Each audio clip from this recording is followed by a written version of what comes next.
ძალიან მნიშვნელოვანია ის, რომ კონფლიქტის ზონა გარკვეულწილად გაყინული იყო. ხალხი იღუპებოდა, სროლებიც იყო, მაგრამ ისე არა როგორც 2014-2015 წლებში, მაგრამ ეს არ ნიშნავს, რომ კონფლიქტი მოგვარებულია. ბოლოს ისე გამოდის, რომ მინსკის არც ერთი მნიშვნელოვანი პუნქტი არ იყო დაცული.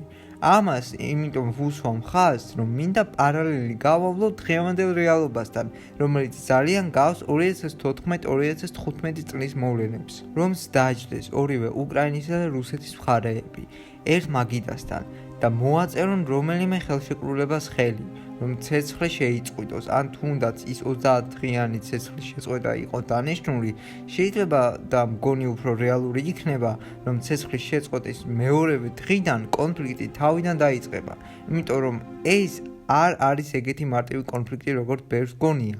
ეს არ არის ომი, რომელსაც ერთ დღეში ან ერთ თვეში დაამთავრებ. 2014 წლიდან ცდილობენ ამ კონფლიქტის მოგვარებას. და როგორც ხვდებით, ეხლა ტრამპზე მაქვს საუბარი და ტრამპის ადმინისტრაციის დროსაც უკრაინაში იყო რეგიონალური პრობლემები, მაგრამ ტრამპის ადმინისტრაციამ არაფერი არ მოიმოქმედა, რომ მოეგვარებინა ეს პრობლემა და იმის გამო, რომ მინსკ 2-მა არ იმუშავა და ყველამ დააიგნორა ეს ფაქტი და გარკვეულწილად ევროპამ არ მიიღო ეს კონფლიქტის სრული სერიოზულობით, ეხლა ვღებულობთ შედეგს.